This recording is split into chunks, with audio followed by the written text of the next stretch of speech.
नमस्कार दोस्तों। स्वागत है आपका अपने इस यूट्यूब चैनल सरकारी एकेडमी ऑफिशियल पर। देखिए, आज हमारा मॉक टेस्ट 5 है और इसमें हम 150 क्वेश्चन करने वाले हैं। तो क्वेश्चन नंबर 1 की तरफ बढ़ते हैं।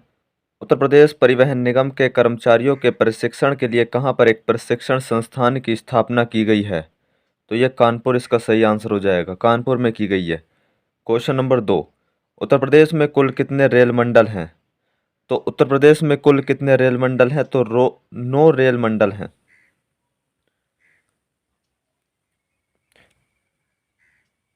क्वेश्चन नंबर 3, उत्तर प्रदेश की पहली निजी रेलगाड़ी कौन सी है? तो उत्तर प्रदेश की पहली निजी रेलगाड़ी तेजस है। क्वेश्चन नंबर 4, उत्तर प्रदेश परिवहन निगम द्वारा किस श्रेणी की बसें संचालित की जाती हैं? तो यानी उत्तर प्रदेश परिवहन निगम किस श्रेणी की बसों को संचालित करता है? तो सामान्य बसें भी चलती हैं, डिलक्स बसें भी चलती हैं, एसी बसें भी चलती हैं। ऑप्शन डी उपयुक्त सभी बसें चलती हैं।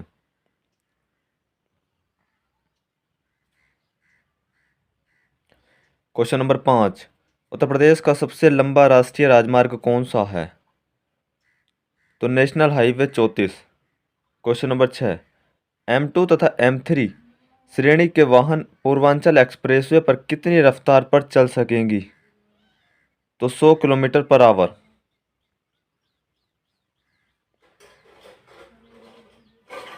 क्वेश्चन नंबर 7, उत्तर प्रदेश में राष्ट्रीय राजमार्गों की लंबाई कितनी है? तो उत्तर प्रदेश में राष्ट्रीय राजमार्गों की लंबाई 12,270 किलोमीटर है। Question number 8, Bundelkhand expressway Uttar Pradesh के कुल कितने जिलों को जोड़ती है? तो जो भी एक्सप्रेस वे हैं जो जिलों को जोड़ने वाले हैं, ये सब चीज़ें प्रैक्टिस सेट में हो चुकी हैं। अभी सिर्फ हम रिवीजन करेंगे इसके बारे में। जैसे बुंदेलखंड एक्सप्रेस हो गया, यमुना एक्सप्रेस वे जिसे ताज एक्सप्रेस वे भी कहते हैं, और गंगा एक्सप्रेस वे, इन सब के ज़िले पूछे जा सकते हैं आपसे। तो अगर बुंदेलखंड एक्सप्रेस वे की बात करें तो इससे जो यूपी के ज़िले जुड़ते हैं वो 7 जुड़ते हैं।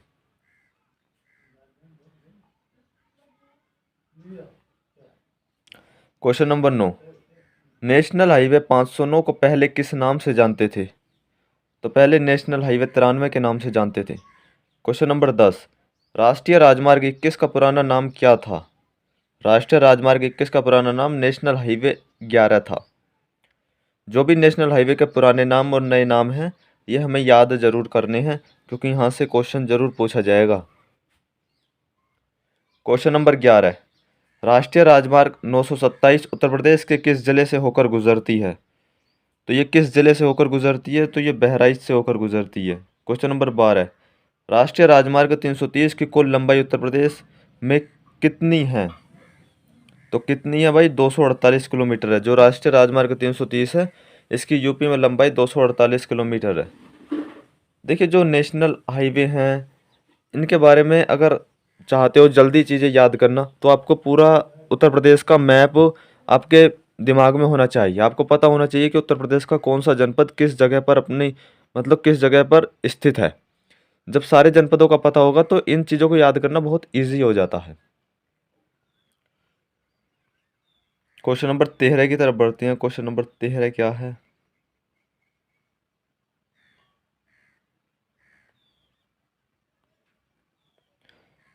राष्ट्रीय राजमार्ग संख्या 734 को पहले किस नाम से जाना जाता था? तो पहले इसे नाम से जाना जाता था नेशनल हाईवे 74। क्वेश्चन नंबर 14, राष्ट्रीय राजमार्ग 39 कितने राज्यों को आपस में जोड़ता है? ये बहुत अच्छा क्वेश्चन है।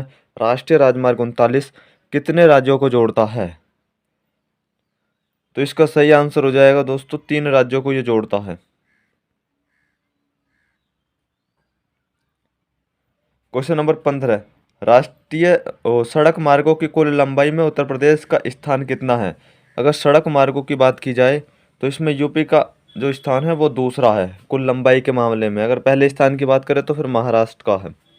क्वेश्चन नंबर 16, प्रधानमंत्री ग्राम सड़क योजना का उद्देश्य क्या है? तो प्रधानमंत्री ग्राम सड़क उद्देश्य का है बारहमासी सड़क उपलब्ध कराना। बारहमासी सड़कें उपलब्ध कराना इसका जो है प्रधानमंत्री ग्राम सड़क योजना का मुख्य उद्देश्य है।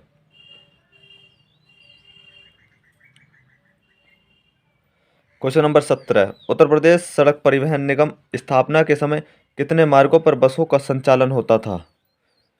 तो ये 1123 बसों 1123 मार्गों पर बसों का संचालन होता था। क्वेश्चन नंबर 18, निम्न में से कहां पर टायर रिट्रेडिंग संयंत्रों को स्थापित नहीं किया गया है? तो बरेली और गोंडा में नहीं किया गया है, पर आपको यह बताना है कि कितनी जगह पर टायर रिट्रेडिंग संयंत्रों को स्थापित किया गया है।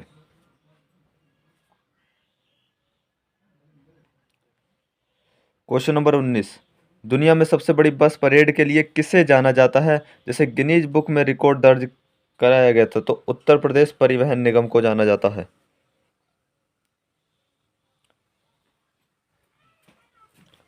क्वेश्चन नंबर 20, उत्तर प्रदेश मोटरयान कराधान अधिनियम की कौन सी धारा कराधान अधिकारी को अधिकृत करता है कि वह वाहन नीलामी कर सकता है? तो धारा 22।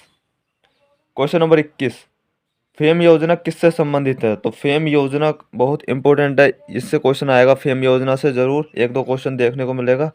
तो ये इलेक्ट्रिक व्हीकल से संबंधित है, यानी इलेक्ट्रिक वाहन से संबंधित है फेम योजना का जो संबंध है।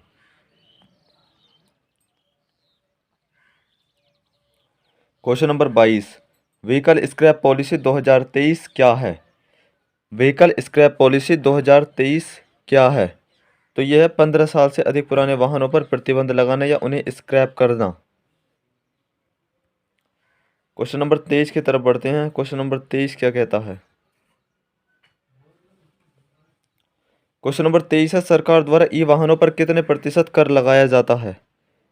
तो भाई 12% कर लगाया जाता है। क्वेश्चन नंबर 24, फेम इंडिया के तहत किस प्रकार वाहन शामिल हैं? जो फेम इंडिया है उसमें किस तरीके के वाहन शामिल हैं? तो उसमें हाइब्रिड हाइब्रिड वाहन और केवल इलेक्ट्रिक वाहन शामिल हैं, यानी ऑप्शन सी हो जाएगा, ए और बी दोनों। हाइब्रिड वाहन क्या होते हैं? तो ये मैंने समझा रखा आपको पहले।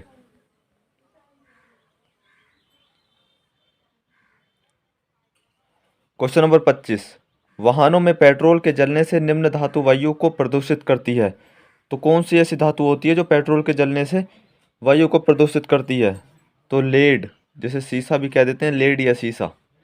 क्वेश्चन नंबर 26, पार्टिकुलेट मैटर यानी पीएम क्या है? अगर पीएम की आपसे फुल फॉर्म पूछ ले तो पीएम की फुल फॉर्म होती है पार्टिकुलेट मैटर। अब पूछ रहा है क्या ये पार्टिकुलेट मैटर जो है ये क्या है? तो देखिए, ये अल्ट्रा फाइन कण होते हैं और ये हवा में निलंबित महीन सांस लेने वाले कण होते हैं। ऑप्शन सी हो जाएगा, ए और बी दोनों हमारे सही हैं। क्वेश्चन नंबर 27, आईआईटी कानपुर की रिपोर्ट के मुताबिक दिल्ली में कुल प्रदूषण में गाड़ियों से निकलने वाले धुएं की हिस्सेदारी कितने परसेंट होती है? तो 36% होती है। 36% जो प्रदूषण होता है दिल्ली में वो सिर्फ और सिर्फ गाड़ियों से निकलने वाले धुएं से ही होता है। क्वेश्चन नंबर 28, एथेनॉल मिश्रित ईंधन में गैसोलीन और एथेनॉल के मिश्रण का अनुपात कितना होता है? तो ये भाई 80:20 होता है। कितना होता है? एथेनॉल मिश्रित ईंधन में गैसोलीन और एथेनॉल के मिश्रण का अनुपात 80-20 के अनुपात में होता है।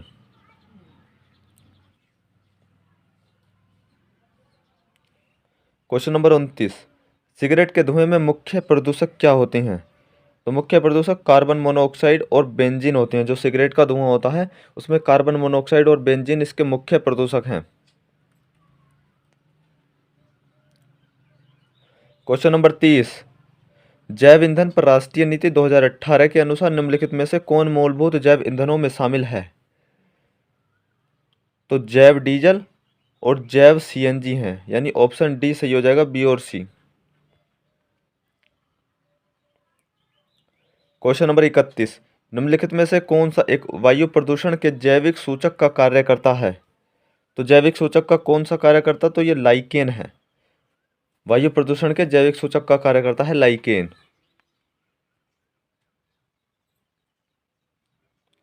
क्वेश्चन नंबर 32, परिवहन वाहनों के लिए ईंधन के रूप में पेट्रोल की तुलना में सीएनजी को प्राथमिकता दी जाती है। क्यों दी जाती है सीएनजी को प्राथमिकता पेट्रोल की तुलना में? तो इसका सही आंसर हो जाएगा, यह कम प्रदूषणकारी है। सीएनजी प्रदूषणकारी होती है पर पेट्रोल वाहनों की अपेक्षा में और डीजल वाहनों की अपेक्षा में कम प्रदूषणकारी होती है, इसलिए इसे प्राथमिकता दी जाती है सीएनजी को। क्वेश्चन नंबर 33, निम्नलिखित में से कौन से कारण या कारक बेंजीन प्रदूषण उत्पन्न करते हैं? तो इसका सही आंसर हो जाएगा, बेंजीन उत्पन्न करते हैं, बेंजीन प्रदूषण उत्पन्न करते हैं।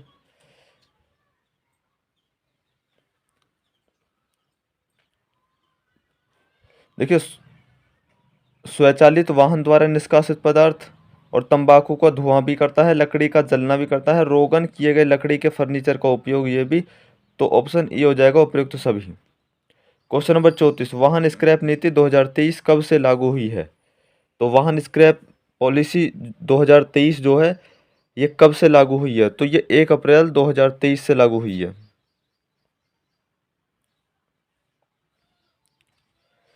क्वेश्चन नंबर 35, नई स्क्रैप पॉलिसी उत्तर प्रदेश में कब लागू हुई थी? तो नई स्क्रैप पॉलिसी उत्तर प्रदेश में भी 1 अप्रैल 2023 को ही लागू हुई थी। क्वेश्चन नंबर 36, ई वेस्ट में पाए जाने वाले विषाक्त पदार्थ एवं मानव पर पड़ने वाले कुप्रभाव कौन से हैं? देखिए, इलेक्ट्रिक वेस्ट में पाए जाने वाले विषाक्त पदार्थ और मानव पर पड़ने वाले कुप्रभाव कौन से हैं? तो भाई डीएनए की क्षति होती है इससे। नंबर 37, किस प्रकार के प्रदूषण से बचाव के लिए ग्रीन मफलर का उपयोग किया जाता है? तो ध्वनि प्रदूषण से बचाव के लिए ग्रीन मफलर का यूज़ किया जाता है। क्वेश्चन नंबर 38, घरेलू वायु प्रदूषण के अंतर्गत कौन आता है? घरेलू वायु प्रदूषण के अंतर्गत कौन आता है? तो रेडॉन भी आता है, तंबाकू भी आता है, फॉर्मेल्डिहाइड भी आता है, यानी ऑप्शन डी उपयुक्त सभी हमारे विकल्प सही हो जाएंगे। क्वेश्चन नंबर 39, मोटर वाहन संशोधन अधिनियम 2019 के अनुसार सीट बेल्ट नहीं पहनने पर कितना जुर्माना लगाने का प्रावधान है? तो 1,000 रुपये का प्रावधान है। अगर आप सीट बेल्ट नहीं पहनते हो या फिर हेलमेट नहीं लगाते हो तो 2019 संशोधन अधिनियम मोटर वाहन संशोधन अधिनियम के तहत 1,000 रुपये का जुर्माना आप पर लगाया जा सकता है। पर जो 1988 में मोटर वाहन अधिनियम आया था उसके अनुसार ये 100 रुपये थे। अगर आप सीट बेल्ट या हेलमेट नहीं लगाते तो 100 रुपये जुर्माना, पर 2019 से ये 1,000 रुपये कर दिया सीट बेल्ट ना लगाने पर और हेलमेट ना लगाने पर। क्वेश्चन नंबर 40, ड्राइविंग लाइसेंस रद्द होने के बावजूद ड्राइविंग करने पर अगर आपका डीएल जो है वो रद्द हो चुका है और उसके बाद भी आप ड्राइव कर रहे हो तो फिर उसके लिए कितना जुर्माना आप पर लगाना पड़ेगा? तो भाई 10,000 रुपये का तगड़ा जुर्माना आपको भरना पड़ेगा। क्वेश्चन नंबर 41, देश के महत्वपूर्ण स्थानों तथा राजधानियों को जोड़ते हैं, यानी देश के महत्वपूर्ण स्थान और राजधानियों को कौन से मार्ग जोड़ते हैं? तो राष्ट्रीय राजमार्ग का सिंपल सा आंसर हो जाएगा। क्वेश्चन नंबर 42, वाहन चालक द्वारा इंडिकेटर का प्रयोग कब किया जाता है? दाएं बाएं मुड़ते समय या लेन या पंक्ति बदलते समय या गाड़ी धीमी करते समय? तो ऑप्शन डी हो जाएगा, यानी दाएं बाएं मुड़ना होगा तो भी इंडिकेटर का यूज़ करेंगे, लेन या पंक्ति बदलनी होगी एक्सप्रेसवे वगैरह पर तो भी हमें इंडिकेटर का यूज़ करना होगा, और गाड़ी धीमी करने के लिए भी इंडिकेटर का यूज़ करना होगा। तो इसलिए ऑप्शन हमारा डी राइट हो जाएगा। क्वेश्चन नंबर 43, देश में हर साल सड़क दुर्घटना से भारतीय अर्थव्यवस्था पर क्या प्रभाव पड़ता है? देखिए, अर्थव्यवस्था से फायदा तो होने का मतलब नहीं है, सामान्य भी नहीं रह सकती, तो नुकसान ही होगा अर्थव्यवस्था को।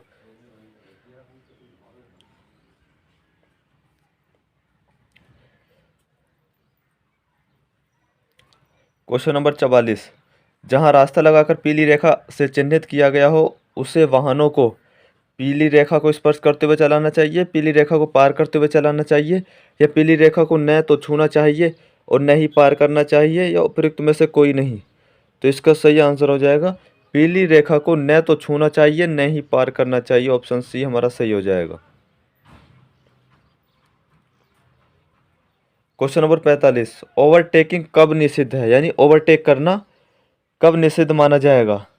जब सड़कें फिसलन भरी हों, जब आने वाले यातायात के लिए खतरा हो, जब ओवरटेक करने के लिए कोई जगह ना हो, तो ऑप्शन डी हो जाएगा उपयुक्त सभी परिस्थितियों में। यानी ये अगर 3 परिस्थिति बन जाती हैं तो हमें ओवरटेकिंग नहीं करनी चाहिए। क्वेश्चन नंबर 46, निम्नलिखित में से किस तरह के पेट्रोल या डीजल वाहन को प्रदूषण नियंत्रण प्रमाण पत्र की आवश्यकता नहीं है? यानी पेट्रोल डीजल वाहन को प्रदूषण नियंत्रण प्रमाण पत्र, तो ये पीयूसी होते हैं, इसको प्रदूषण नियंत्रण प्रमाण पत्र को बोलते हैं पीयूसी। तो किस तरीके के वाहन को ज़रूरत नहीं होती है पीयूसी की? तो भाई अगर रोगी वाहन है तो उसे ज़रूरत नहीं होगी, माल वाहन है, आयातित कारें हैं, ऑप्शन डी हो जाएगा उपयुक्त सभी।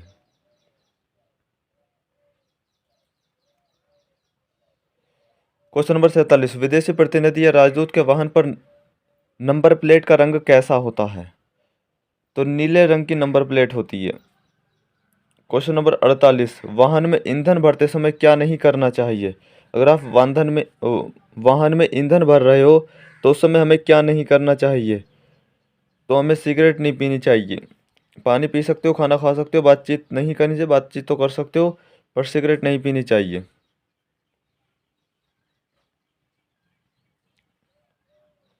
क्वेश्चन नंबर 49, सड़क कर या रोड टैक्स किस पर लगता है? दो पहिया वाहन पर, तीन पहिया वाहन पर या चार पहिया वाहन पर? तो भाई ये सभी पर लगता है। क्वेश्चन नंबर 50, बाएं मुड़ने के लिए हाथ का संकेत क्या है?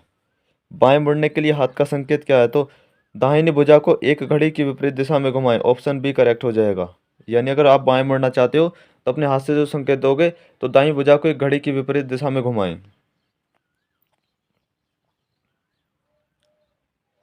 क्वेश्चन नंबर 51, नेक व्यक्ति को प्रत्यक्षदर्शी साक्षी बनना यह स्वैच्छिक है, अनिवार्य है, उपयुक्त दोनों है, उपयुक्त में से कोई नहीं?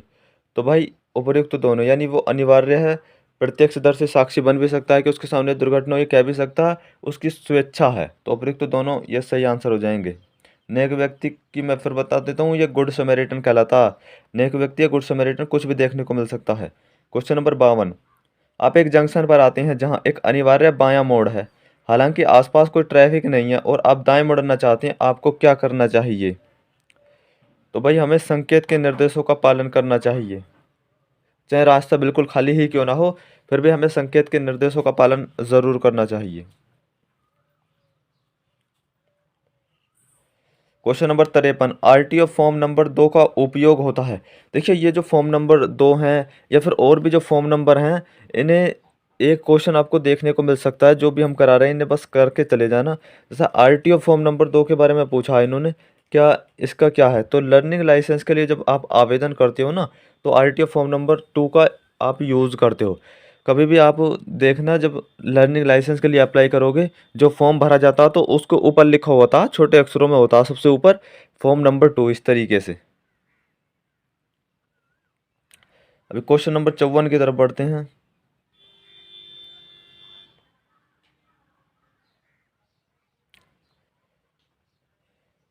ड्रंक ड्राइविंग पर नियंत्रण के लिए राजमार्गों पर शराब की बिक्री पर प्रतिबंध लगाने की सिफारिश की गई थी।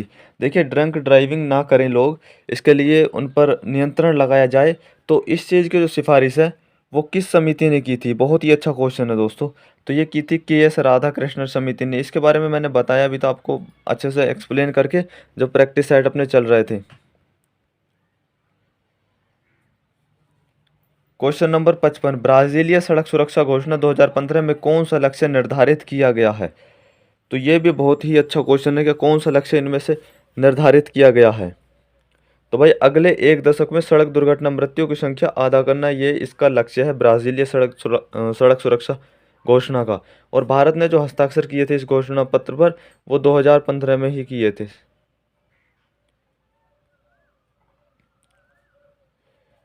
क्वेश्चन नंबर 56, नशे में वाहन चलाने से गलतियां हो सकती हैं। तो अगर आप नशे में वाहन चलाओगे तो गलत लेन में भी गाड़ी चल सकती है, सिग्नल दिए बिना भी गाड़ी मोड़ सकते हो, और लाल बत्तियों की परवाह नहीं करोगे, तो ऑप्शन नंबर डी हो जाएगा, उपयुक्त तो सभी। यानी ये हमसे गलती हो सकती है अगर हम नशे में वाहन चलाते हैं तो।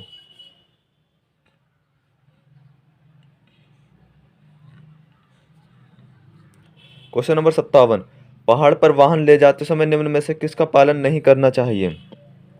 तो ब्रेक का खूब प्रयोग करें, तो ज़्यादा ब्रेक का यूज़ नहीं करना चाहिए अगर पहाड़ों पर आप वाहन लेके जाते हो तो। ब्रेक होने चाहिए गाड़ी में, पर ऐसा नहीं है क्या ज़्यादा यूज़ करोगे ब्रेक का, उससे भी दिक्कत हो सकती है। और जब आप जाते हो ऐसे रास्तों पर तो सबसे पहले ये जांच भी कर लेना चाहिए कि हमारी गाड़ी में ब्रेक है या नहीं। तो क्वेश्चन नंबर 58, चौराहे पर पीली बत्ती जलने का मतलब यह है कि जल्द ही लाल बत्ती आने वाली है। पीली बत्ती कितने सेकंड के लिए आती है? ये वेरी वेरी इंपॉर्टेंट क्वेश्चन है। देखिए चौराहे पर पीली बत्ती जलने का मतलब है कि जल्दी लाल बत्ती आने वाली है। पीली बत्ती कितने सेकंड के लिए आती है? आपने कभी भी कहीं ट्रैफिक लाइट पर, चौराहे वगैरह पर देखा होगा, जैसे ग्रीन लाइट होती है, मतलब इनका जलने का अगर वो आपसे क्रम पूछ लेते हैं ना, तो वो क्रम भी बहुत इंपॉर्टेंट है कि ग्रीन लाइट होती है, ग्रीन के बाद में येलो हो जाती है और येलो के बाद में रेड होती है। ये तो होता है इनके जलने का क्रम। ये मैंने आपको पहले बताया भी था।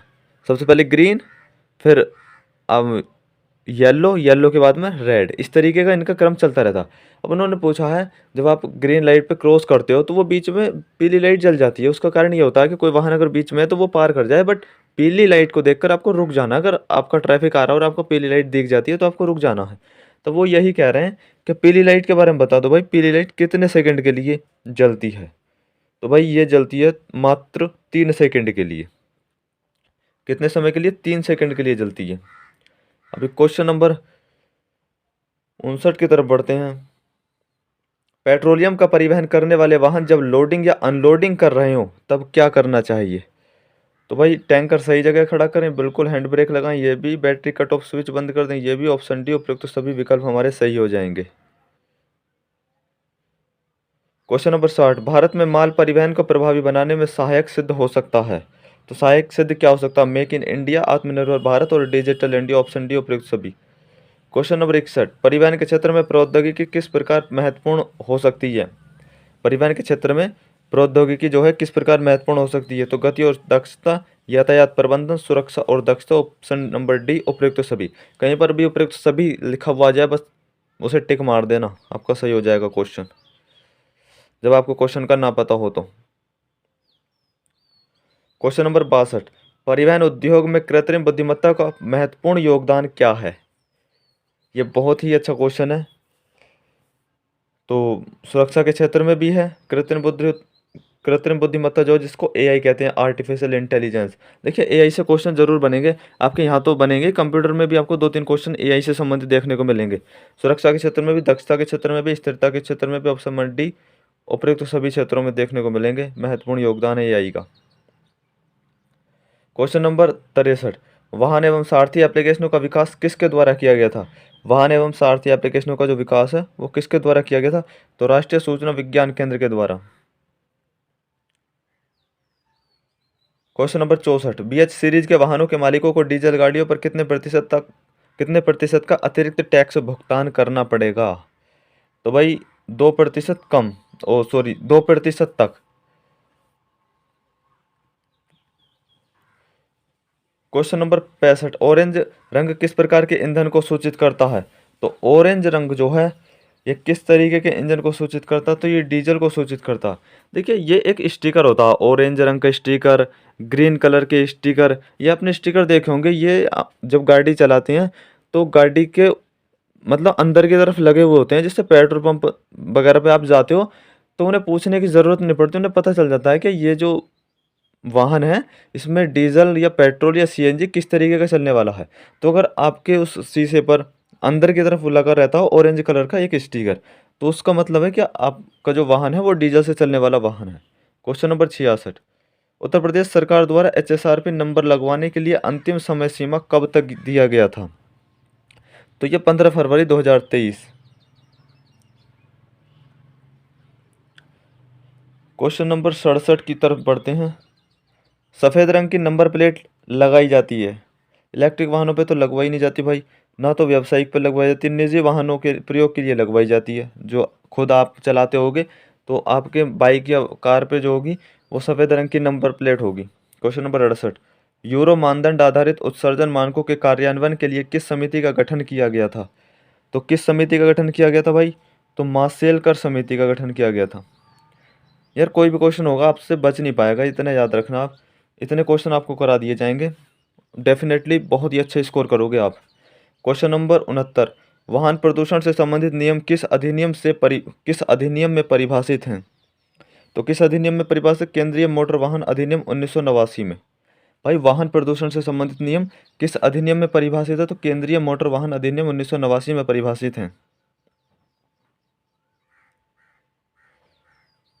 क्वेश्चन नंबर 70, केंद्रीय मोटर वाहन यानी द्वितीय संशोधन नियमावली 2004 की किस नियम के अंतर्गत वाहन उत्सर्जन से संबंधित दिशा निर्देश किए गए हैं? तो किस ये है नियम 115 और नियम 116। ऑप्शन सी, ए और बी दोनों। देखिए ये दूसरा संशोधन हुआ था 2004 में, पहले 1997 में हुआ था। केंद्रीय मोटर वाहन अधिनियम जो हुआ था ना, तो पहले 1997 में, फिर 2004 में।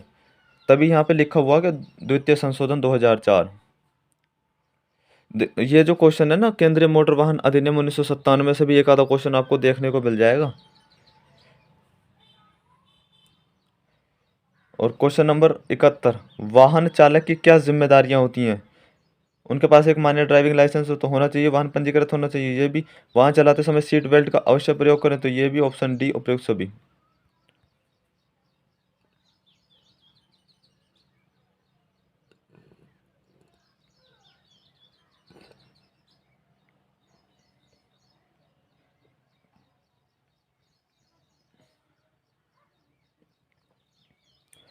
क्वेश्चन नंबर 72, एक पेशेवर ड्राइविंग स्कूल क्या कर सकता है? तो एक पेशेवर ड्राइविंग स्कूल है, वो क्या कर सकता है? तो कार चलाना सीखने की बुनियादी बातों से परिचित होने में आपकी सहायता करें, तो बिल्कुल सहायता ही करेगा, आप वहाँ सीखने जाओगे। एक संगठित पाठ्यक्रम संरचना और विशेषज्ञ प्रशिक्षु से सहायता मिलेगी, गलत, बाकी गलत हो जाएंगे।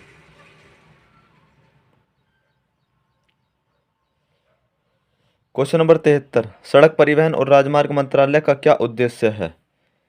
तो सड़क परिवहन और राजमार्ग मंत्रालय का उद्देश्य परिवहन विभाग के साथ साथ नागरिकों को बेहतर सेवाएं, बिल्कुल समय समय पर सरकारी नीतियों का त्वरित कार्यान्वयन, ये भी सही।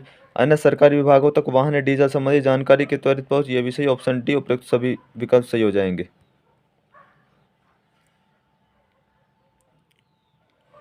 क्वेश्चन नंबर 74, दुर्घटना में घायल व्यक्ति को हिलाने पर यदि वह प्रतिक्रिया न दे तो क्या करना चाहिए? मतलब कि 108 नंबर या एम्बुलेंस को सूचित करें, 112 नंबर पर पुलिस को सूचित करें। तो भाई इसका जो सही आंसर हो जाएगा ना, उसके घर को तो फ़ोन नहीं करना, आपको पुलिस को और एम्बुलेंस को सूचना देनी है। विकल्प ए तथा बी सही हो जाएगा। उसके घर वालों को फ़ोन करोगे तो वहाँ से तो इतनी जल्दी मदद आएगी भी नहीं। और वो क्या ही करेंगे, वो भी पुलिस या एम्बुलेंस को ही फ़ोन करेंगे। तो आप ही करो ना एम्बुलेंस या पुलिस को फ़ोन।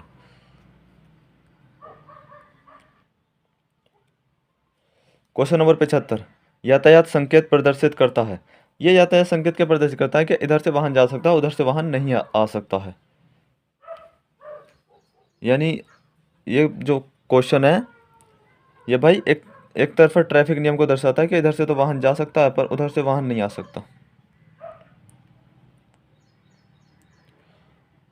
क्वेश्चन नंबर 76, इस यातायात चिन्ह का जो है क्या मतलब है? तो इसका भी मतलब भाई पैदल चलने वाले वर्जित हैं, यानी इस सड़क पर पैदल नहीं चल सकते आप।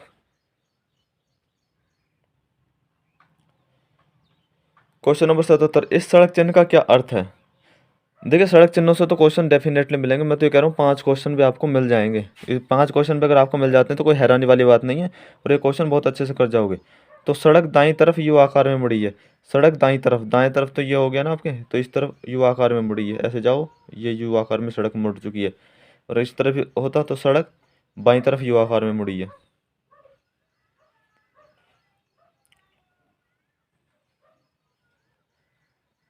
क्वेश्चन नंबर 78, दिए गए विकल्पों में कौन सा सही सुमेलित नहीं है? तो सही सुमेलित नहीं है, ये कुछ मतलब ऐसे स्कूल दे रखे हैं जो ड्राइविंग ट्रेनिंग स्कूल हैं, तो इनमें 3 तो सही हैं पर एक जो है वो सही नहीं है। देखिए माँ Durga motor driving training school Agra में, तो आगरा में ही है। Purvanchal motor driving training school Lucknow में है। संगम मोटर ट्रेनिंग स्कूल ये भी लखनऊ में है। Hindustan motor driving school Agra, ये आगरा में नहीं है।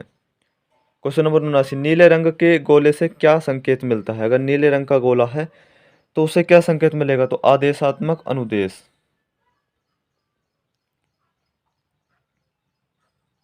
क्वेश्चन नंबर 80, सड़क चिन्हों पर उद्देश्य क्या है? यानी सड़क चिन्हों पर क्या उद्देश्य होता है? सॉरी, सड़क चिन्हों का उद्देश्य पूछा पर नहीं, सड़क चिन्हों का इसमें उद्देश्य पूछा। तो व्यवस्थित संचालन के लिए और सड़क सुरक्षा और कुशलता के लिए। ऑप्शन ए और बी सही हो जाएगा। विकल्प सी हमारा सही है, ए और बी दोनों। दोस्तों 80 क्वेश्चन वो हो चुके हैं जो आपके एक ही पार्ट से देखने को मिलेंगे लगभग लगभग, कुछ भी उनमें डिफरेंट नहीं देखने को मिलेगा। और बहुत अच्छा स्कोर करोगे यार उनमें। 80 में से तो 75 क्वेश्चन आपके कहीं भी नहीं गए। अगर आपने हमसे पढ़ा है या कहीं से भी पढ़ा है, पर आपने पढ़ा है ना उस चीज़ से रिलेटेड, आपने कुछ भी मतलब ये नहीं करा बहुत ज़्यादा समय दिया, थोड़ा भी अगर आपने समय दिया है ना, तो 75 क्वेश्चन कहीं भी नहीं गए आपके। बाकी ये जो 20 क्वेश्चन यूपी जीके के हैं, ये देखो ये भी मार्क्स में जुड़ेंगे। और भाई इसमें मेरा मानना 20 में से 15 से प्लस तो आपका स्कोर होगा ना, तो यार बहुत ही अच्छा रहेगा। पर 15 से प्लस स्कोर वही कर पाएगा यूपी जीके में जिसने यूपी जीके को पढ़ रखा होगा, उसने अच्छे से पढ़ा होगा। क्योंकि यूपी जीके में कुछ भी ऐसा तुक्का नहीं लगा सकते आप। इसमें तो आपको चीज़ें पढ़ी हुई मिलेंगी वहाँ पर, यानी आपने पढ़ रखा तो आंसर बता दोगे, नहीं पढ़ रखा तो आंसर नहीं बता सकते। और ये 20 क्वेश्चन यूपी जीके के डिसाइड करेंगे कि आपको सिलेक्शन होगा या नहीं होगा। तो भाई यूपी जीके भी आपको पढ़ना पड़ेगा। मैं 20-20 क्वेश्चन तो प्रत्येक मॉक टेस्ट में करा ही रहा हूँ। बाकी मैं छोटी छोटी जो वीडियो है ना अपने यूट्यूब चैनल पर गिरता रहता हूँ, जहाँ से क्वेश्चन मिलेंगे आपको। रोज़ डेली एक वीडियो मिल जाती है और भाई वहाँ से क्वेश्चन मिल जाएंगे। मेरा मतलब यही उद्देश्य है कि वो जो वीडियो मैं अपलोड कर रहा हूँ, बहुत छोटी वीडियो, 5 मिनट की वीडियो, 8 मिनट की, 10 मिनट की, इससे कम की वीडियो मिलेंगी 10 मिनट से अभी तो। क्योंकि सिर्फ मैं एक टॉपिक को लेता हूँ, मुझे लगता है ये अच्छा है, वो आपके सिलेबस में टॉपिक दे रखा है, उस टॉपिक से रिलेटेड सारी चीज़ें मैं करा देता हूँ कि भाई अगर इस टॉपिक से चीज़ें आ जाएँ तो आप उस चीज़ को कर जाओ। अभी 20 क्वेश्चन जो है हर मॉक टेस्ट में मिलेंगे ये आपको, तो मैं 10 मॉक टेस्ट कराऊंगा तो 20 20 नहीं 200 क्वेश्चन यूपी जीके के आपको मॉक टेस्ट में मिल जाएंगे। और कंप्यूटर की टेंशन लेना मत ना, कंप्यूटर के 50 क्वेश्चन जो है हर मॉक टेस्ट में मिलेंगे, तो भाई इसका तो कुछ तोड़ ही नहीं है, 500 क्वेश्चन कर जाओगे कंप्यूटर के आप, और आप क्वालिफाई आराम से कर जाओगे। बस थोड़ा होपलेस मत हो ना, बाकी सब पेपर सही जाएगा यार आपका। क्वेश्चन नंबर 81 है, अभी यूपी की तरफ बढ़ते हैं हम। उत्तर प्रदेश के किस विश्वविद्यालय को पूर्व का ऑक्सफोर्ड नाम से जाना जाता है? ये बहुत अच्छा क्वेश्चन है। ये मतलब यार ये वो क्वेश्चन है क्या, कहीं ना कहीं पूछे हुए ही क्वेश्चन है। किस विश्वविद्यालय को पूर्व का ऑक्सफोर्ड के नाम से जाना जाता है? तो दोस्तों इसका सही आंसर हो जाएगा इलाहाबाद विश्वविद्यालय, यानी इलाहाबाद यूनिवर्सिटी जो है इसे पूर्व का ऑक्सफोर्ड के नाम से भी जाना जाता है। क्वेश्चन नंबर 82, निम्नलिखित जनपदों में से किसमें साक्षरता दर सबसे कम है? तो साक्षरता दर जो है सबसे कम पूछी है तो श्रावस्ती में है, और सबसे ज़्यादा आपको बतानी है कमेंट करके। भाई सबसे कम मैंने बता दी श्रावस्ती में, सबसे ज़्यादा जो साक्षरता दर है वो आप बताओ कमेंट करके। क्वेश्चन नंबर 83, प्रधानमंत्री किसान सम्मान निधि योजना के तहत लाभ प्राप्त करने के संबंध में उत्तर प्रदेश राज्य को कौन सा स्थान प्राप्त है? प्रधानमंत्री किसान सम्मान निधि योजना, भाई किसान सम्मान निधि जो है ना, प्रधानमंत्री किसान सम्मान निधि योजना, ये वही योजना है जिसमें मतलब 6,000 रुपये पर ईयर के हिसाब से मिलती हैं। जो छोटे किसान हैं उन्हें 6,000 रुपये पर ईयर के हिसाब से मिलती हैं। तो इसका सही आंसर है, पहला स्थान है उत्तर प्रदेश का।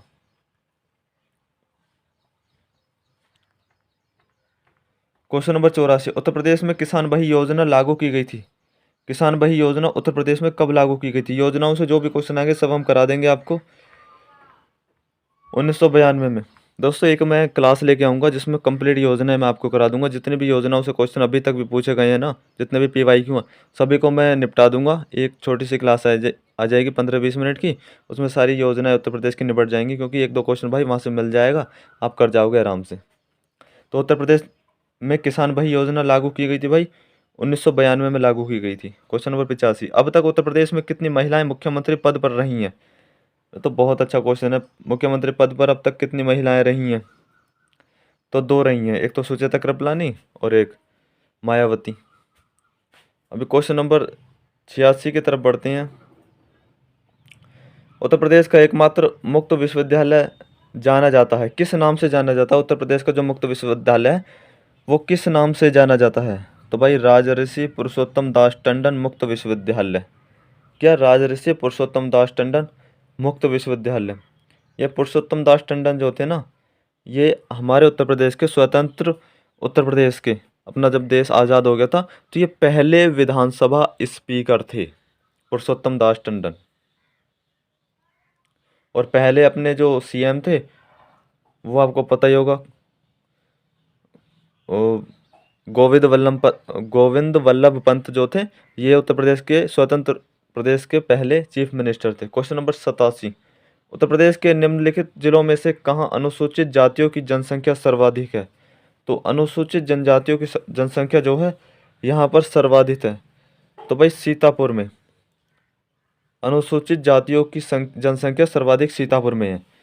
आप जानते होंगे अनुसूचित जातियाँ जो होती हैं SC को बोलते हैं, और जो अनुसूचित जनजातियाँ होते हैं वो ST को कहते हैं। अगर सबसे ज़्यादा ST की बात कर ले कि अनुसूचित जनजातियाँ, तो वो तो हो जाएगा इधर सोनभद्र।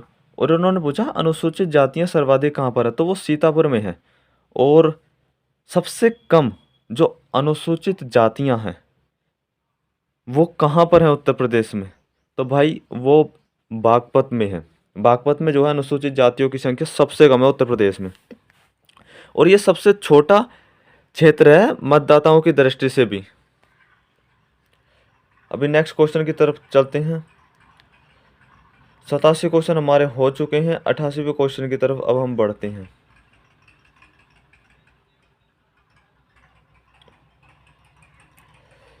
कौन सा युग्म सुमेलित नहीं है? यानी यहाँ पर एक तरफ जैसे नाम दे रखे हैं, दूसरी तरफ उनका जन्म स्थान दे रखा है, तो इसमें पूछा है कि कौन सा युग्म जो है वो सुमेलित नहीं है। अमीर खुसरो एटा से थे, मिर्ज़ा गालिब आगरा से, जोस मलिहाबाद से, राम प्रसाद बिस्मिल प्रयागराज से नहीं थे। भाई राम प्रसाद बिस्मिल जो थे ये प्रयागराज से नहीं थे, ये शायद फर्रुखाबाद से दिखे थे राम प्रसाद बिस्मिल। पूरा एग्जैक्ट याद नहीं है पर इतना है कि ये प्रयागराज से नहीं थे राम प्रसाद बिस्मिल। ऑप्शन डी हमारा सही हो जाएगा कि ये सही सुमेलित नहीं है। आप कमेंट करके बताओ यार राम प्रसाद बिस्मिल कहाँ से थे। अभी मुझे लग रहा है फर्रुखाबाद से थे, पर आप कमेंट करके बताओ क्या कहाँ से थे।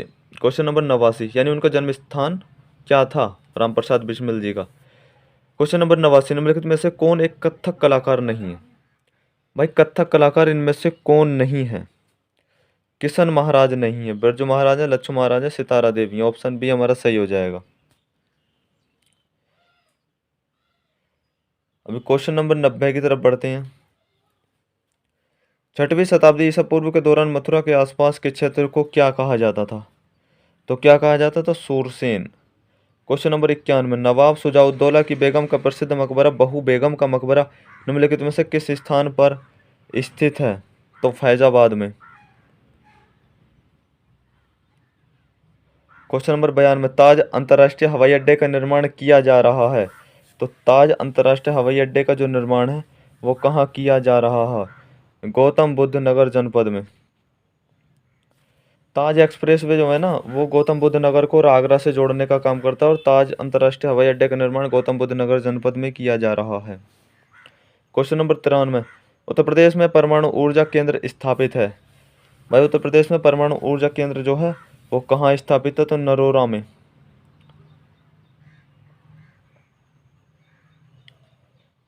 क्वेश्चन नंबर 94 उद्योगों को उन शहरों के साथ सुमेलित कीजिए जिनमें उनका मुख्य उत्पादन होता है। तो रेणुकूट, ऋषिकेश, मेरठ, अलीगढ़ ये दे रखा है।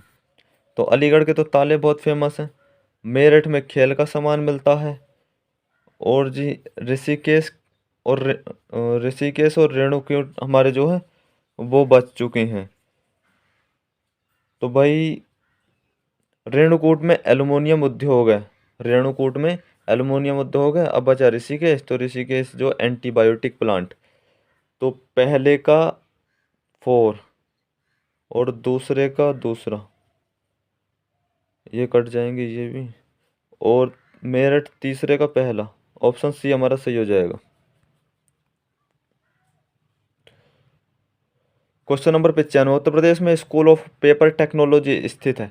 भाई स्कूल ऑफ पेपर टेक्नोलॉजी की बात इन्होंने की है, तो अगर पेपर का कहीं भी बात आ जाती है देखने को तो सहारनपुर लगा देना आप।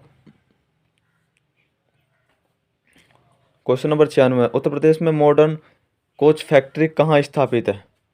उत्तर प्रदेश में मॉडर्न कोच फैक्ट्री कहाँ पर स्थापित है, तो रायबरेली। क्वेश्चन नंबर 97 उत्तर प्रदेश में स्थित काशी एक प्रसिद्ध भारतीय तीर्थ केंद्र है, यह निम्नलिखित में से किस नदी के तट पर स्थित है। तो ये भाई गंगा नदी के तट पर स्थित है। क्वेश्चन नंबर 98 भारत में नलकूप एवं कूप से सिंचित अधिकतम क्षेत्र वाला राज्य कौन सा है। भारत में नलकूप एवं कूप से सिंचित अधिकतम क्षेत्र वाला राज्य वो कौन सा है, तो उत्तर प्रदेश ही है।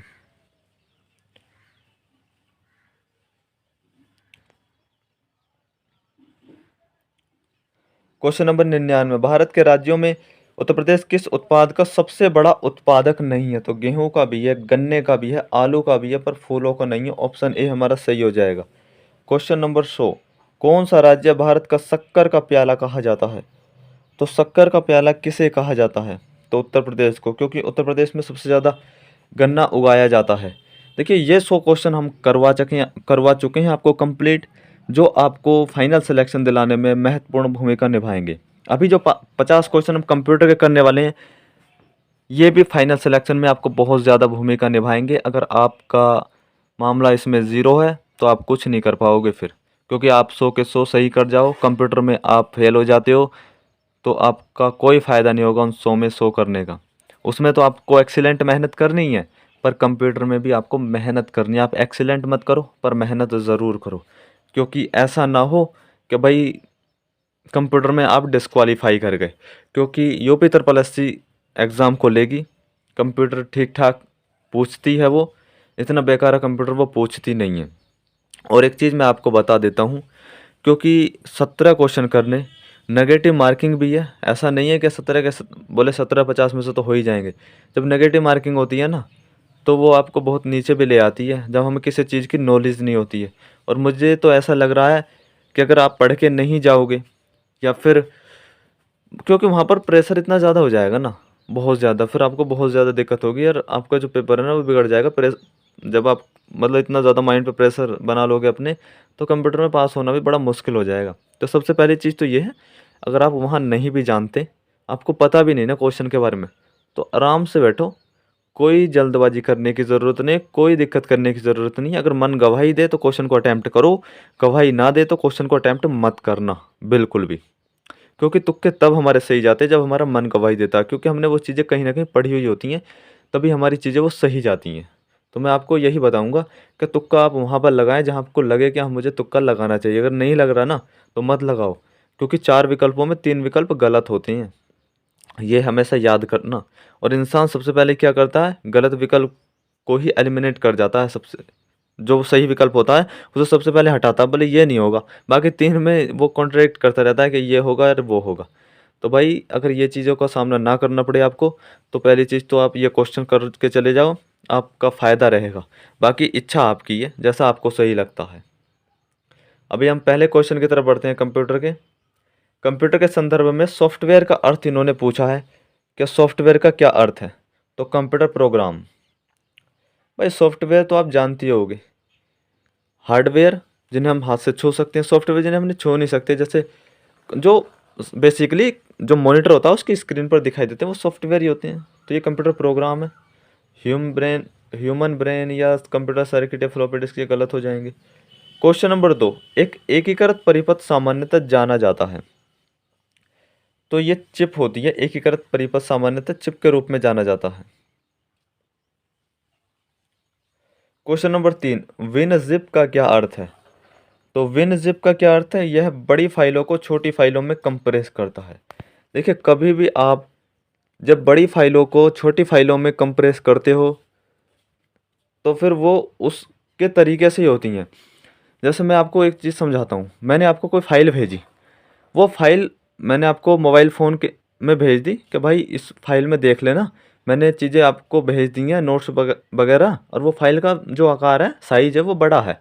तो आप जब फ़ोन में देखोगे ना, तो वो फाइल खुल नहीं पाएगी। क्यों? क्योंकि उसका जो आकार है बहुत बड़ा है। तो उसको खोलने के लिए एक ऐप आता है, विंज़ ऐप वगैरह। तो वो क्या करता है, जब उस ऐप को हम इंस्टॉल कर लेते हैं, या वेबसाइट से भी कर सकते हैं, तो वो जो बड़ी फाइल होगी जो मैंने आपको भेजी है, वो उस फाइल को छोटी फाइल बना देगा। छोटी फाइल का मतलब जो उसकी एमबी वगैरह है, उसको कंप्रेस करके कम कर देगा, चीज़ें नहीं मिटाएगा उसमें से, उसको कंप्रेस करके कम कर देगा। तो विनजिप का जो मतलब होता है ये होता है। क्योंकि अगर आपने कभी कंप्यूटर का यूज़ किया होगा तो आप ये चीज़ को समझ पा रहे हो, अगर नहीं किया होगा यूज़ तो भाई थोड़ा समझाना मुश्किल है विनजिप के बारे में। क्वेश्चन नंबर 4, माइक्रोसॉफ्ट ऑफिस में कौन सी फंक्शन की प्रिंट प्रीव्यू विंडो प्रदर्शित करती है।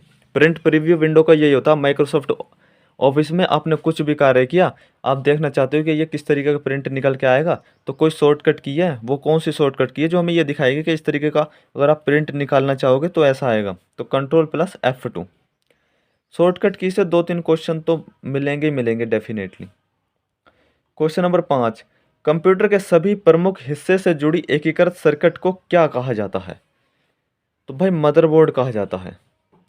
मदरबोर्ड एक ऐसा यंत्र कह सकते हो, यानी ये पूरे कंप्यूटर की मतलब कंप्यूटर की माई है ये मदरबोर्ड जो है।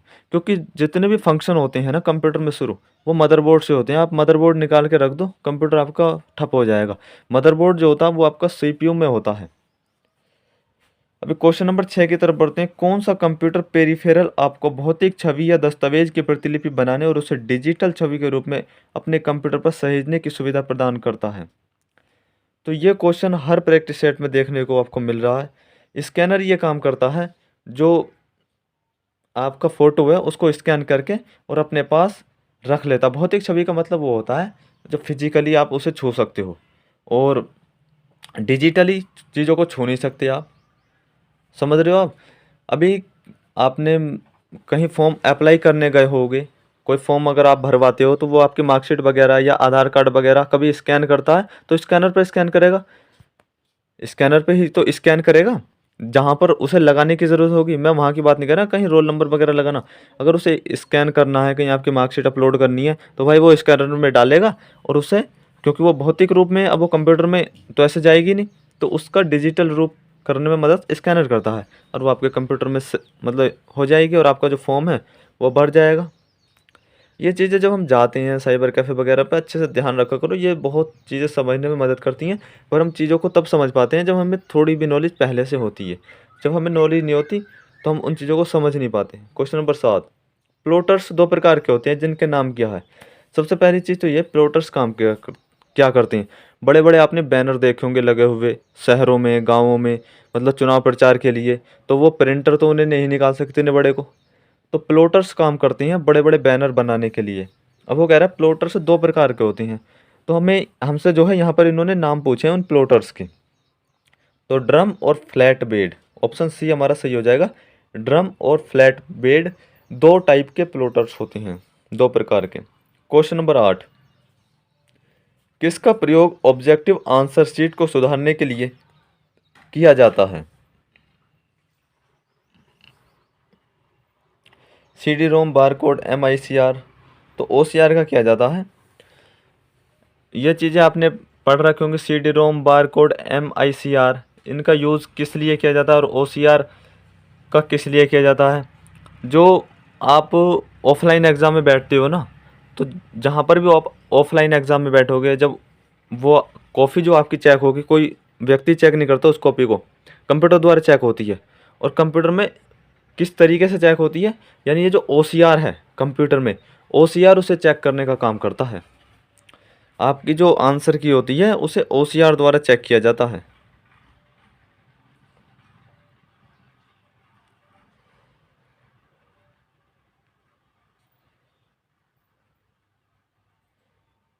Question number 9, printing device resolution को किस प्रकार से मापा जाता है। प्रिंटिंग डिवाइस रेजोल्यूशन, तो ये नापा जाता है डॉट्स पर इंच। मतलब जितना अच्छा रेजोल्यूशन होगा उतना ही आपको जो पिक्चर है वो साफ दिखाई देंगे। बेसिकली ये होता है, जो डॉट्स होती हैं, मतलब जितने नज़दीक डॉट्स होंगी इस तरीके से बनी हुई, उतना ही फ़ोटो जो है क्लियर दिखाई देता है। क्योंकि हमारा जो फ़ोटो होता है ना, ये डॉट्स में होता है बना हुआ। कभी आपने फ़ोटो देखा होगा, मोबाइल फ़ोन में फ़ोटो खींचा होगा, तो वो डॉट्स में होता है। जब हम उसे जूम करते रहते हैं तो वो जो डॉट्स होते हैं वो दूर को हटते चले जाते हैं, जिससे कहते हैं कि फ़ोटो फट रहा है। जब ज़्यादा डॉट्स बहुत नज़दीक नज़दीक होते हैं, जब उसे जूम करते हैं तो वो जब ज़्यादा नहीं फटता, तो इसका मतलब डॉट्स बहुत ज़्यादा हैं। डॉट्स पर इंच पर हमारी क्वालिटी फ़ोटो की वो डिपेंड करती है। क्वेश्चन नंबर 10, इंटरनेट की शुरुआत किस रूप में की गई थी। इंटरनेट की जो शुरुआत है वो किस रूप में की गई थी, तो अमेरिका सुरक्षा बलों के नेटवर्क के रूप में की गई थी। सबसे पहले जो इंटरनेट का यूज़ किया था तो अमेरिका सुरक्षा बलों ने किया था, यानी अमेरिका की जो मिलिट्री है उसने सबसे पहले इन चीज़ों का यूज़ किया था, इंटरनेट का। क्वेश्चन नंबर 11, किस देश में सर्वाधिक इंटरनेट उपयोग करता है। तो भाई चीन में, क्योंकि चीन की जो पॉपुलेशन है वो बहुत ज़्यादा है, और चीन ऐसा देश भी नहीं है कि अब वो कुछ जानता ना हो, टेक्नोलॉजी में भी बहुत आगे बढ़ चुका है। तो चीन में सर्वाधिक इंटरनेट उपयोग करता है। क्वेश्चन नंबर 12, समय की एक अवधि के दौरान आप जितने वेबसाइट एवं पृष्ठ देखें उन सभी को प्रदर्शित करता है। वो क्या प्रदर्शित करता है, वो हिस्ट्री लिस्ट होती है। क्वेश्चन नंबर 13, ब्राउज़र क्या है। ब्राउज़र का आप खूब यूज़ करते होगे, तो ब्राउज़र क्या है। तो इंटरनेट पर वेब पेज सर्च करने वाला सॉफ्टवेयर ब्राउज़र कहलाता है। अगर आप कुछ भी चीज़ सर्च करना चाहते हो, इंटरनेट के माध्यम से चीज़ों को ढूंढना चाहते हो, तो आप ब्राउज़र का ही यूज़ करोगे। क्वेश्चन नंबर 14, मोजिला फायरफॉक्स या ओपेरा और एप्पल सफारी किस चीज़ के उदाहरण है।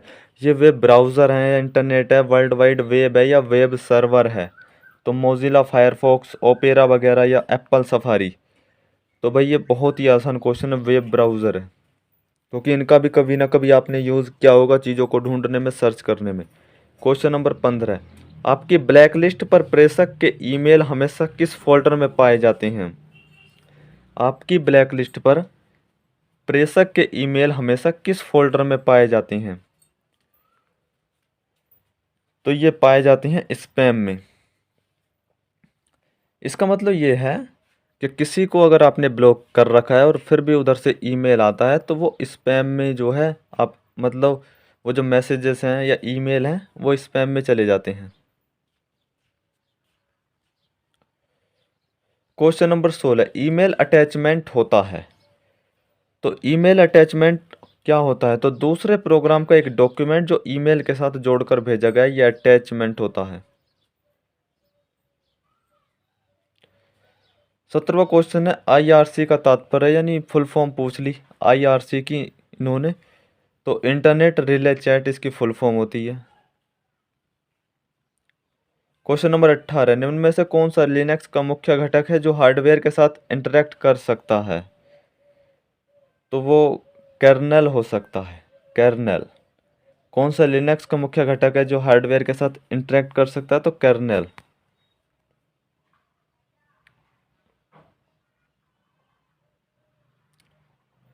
क्वेश्चन नंबर 19, तत्काल मैसेजिंग एप्लीकेशन जो कि विंडोज ओएस में आता है उसे क्या कहा जाता है? तो उसे विंडोज मैसेंजर कहते हैं।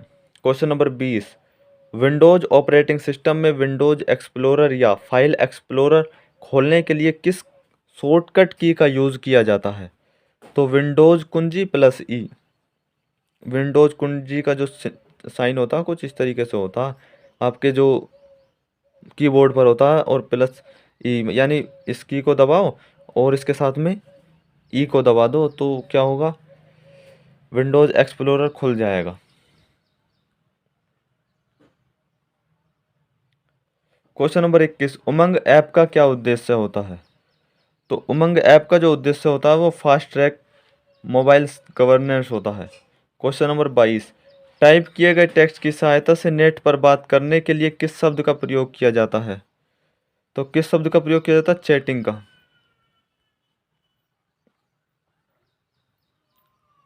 क्वेश्चन नंबर 23, चेक की वैधता अवधि होती है, चेक की वैधता अवधि कितनी होती है?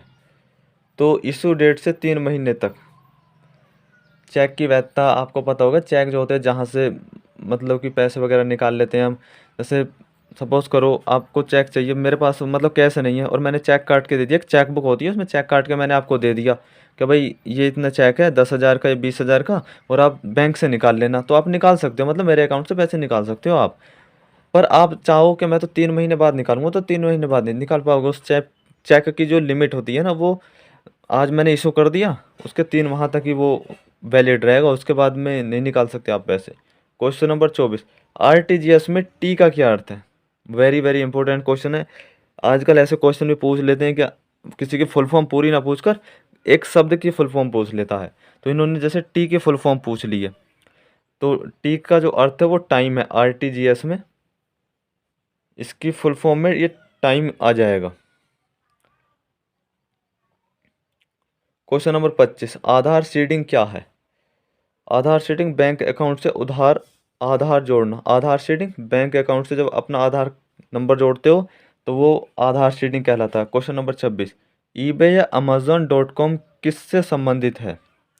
तो किससे संबंधित है भाई? B2C से।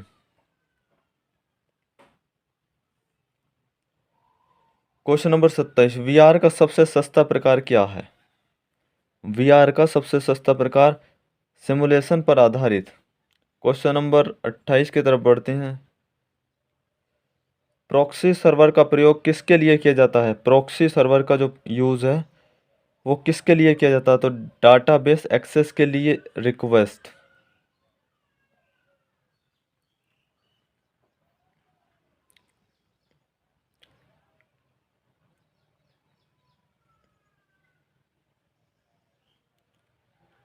क्वेश्चन नंबर 29, ब्लॉकचेन क्या है?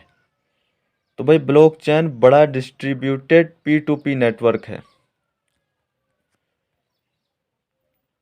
क्वेश्चन नंबर 30, एआई एजेंट क्या है? तो एआई एजेंट के बारे में इन्होंने पूछा है। तो परिवेश से इनपुट लेता है और अपनी बुद्धि का उपयोग करता है और वांछित संरचना करता है।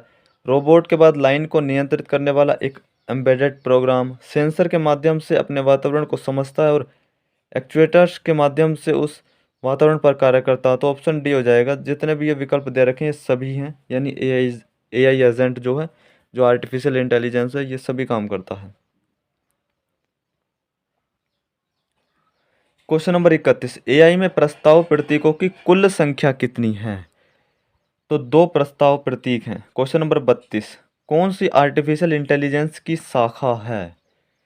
आर्टिफिशियल इंटेलिजेंस की कौन सी शाखा? तो मशीन लर्निंग, यानी ये सीखने का कार्य करता है।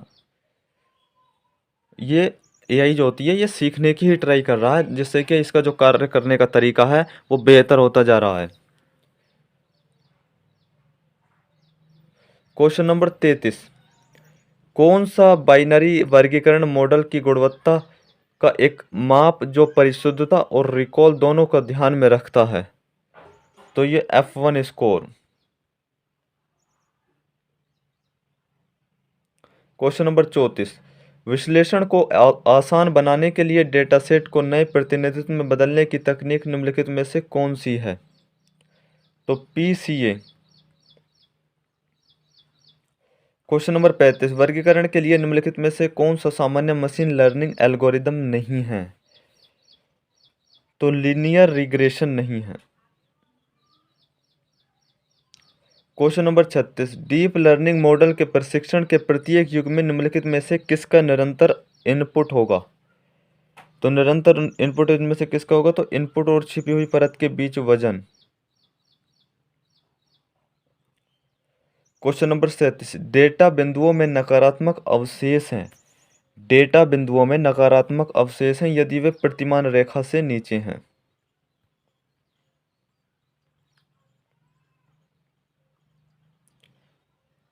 क्वेश्चन नंबर 38, कौन सा प्रोटोकॉल यूडीपी को अतुल्यकालिक रूप से प्रभावित करता है? तो COAP। Question number 39, mail merge घटक क्या है? मेल मर्ज घटक MS वर्ड है। क्वेश्चन नंबर 40, कौन सा स्प्रेडशीट का एक उदाहरण है? स्प्रेडशीट, हम स्प्रेडशीट का जो कार्य है वो कहाँ पर कर सकते हैं? स्प्रेडशीट का उदाहरण पूछ लिया, पावर पॉइंट, एक्सेल, आउटलुक या वर्ड? तो भाई एक्सेल। एक्सेल में ही काम होता है। जो स्प्रेडशीट होती है, मतलब एक्सेल की जो सीट होती है उसे स्प्रेडशीट कहा जाता है, बेसिकली ये समझना आपको। Question number 41, Microsoft Excel file की प्रत्येक वर्कशीट में पंक्तियों यानी जो रो और कॉलम का ग्रिड होता है, इस ग्रिड के प्रत्येक एक्सेसिबल एलिमेंट को क्या कहते हैं? भाई सेल ही कहते हैं, क्योंकि इस तरीके से रो और कॉलम के जो यहाँ पर जो बन गया ये होता है सेल।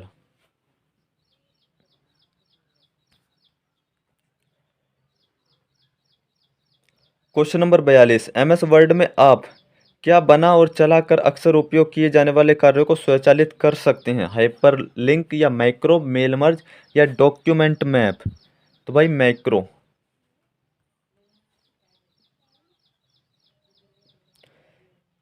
क्वेश्चन नंबर 43, CPU का कौन सा भाग है जो ALU क्रियाविधि के दौरान अस्थायी रूप से आंकड़ों का संग्रहण करता है?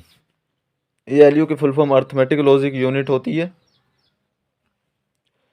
तो भाई आंकड़ों का संग्रहण करता है अस्थायी रूप से रजिस्टर। देखो रजिस्टर जो होती है ना, ये मेमोरी होती है और ये सबसे ज़्यादा फास्ट मेमोरी होती है, रजिस्टर मेमोरी जो होती है। और फिर दूसरे नंबर पे तो कैश मेमोरी होती है, उसके बाद में रैम होती है, उसके बाद में रोम होती हैं, इस तरीके से होती है। आपसे जो पूछा जाएगा ना सबसे ज़्यादा हाईएस्ट मेमोरी कौन सी है, तो रजिस्टर ऑप्शन में देगा या कैश देगा। अगर दोनों देना तो रजिस्टर मानना, और रजिस्टर ना दे तो कैश मेमोरी जो होती है वो होती है फिर दूसरे नंबर पर तेज। Question number 44, desktop computer, laptop, tablet और स्मार्टफोन इनमें से किसके विभिन्न प्रकार हैं? तो किसके विभिन्न प्रकार हैं? माइक्रो कंप्यूटर के। भाई अगर पेशेंस बना के रखोगे ना कंप्यूटर में, तो कुछ क्वेश्चन तो देखो टफ होंगे ही डेफिनेटली। लैंग्वेज समझने में थोड़ी दिक्कत हो सकती है, पर पेशेंस बना के रखोगे तो 25 क्वेश्चन तो कर ही जाओगे। क्वेश्चन नंबर 45, एआई में निर्णय या सामान्य ज्ञान भाग का उपयोग करके समस्या को हल करना आमतौर पर जाना जाता है। तो 45 का सही आंसर क्या हो जाएगा?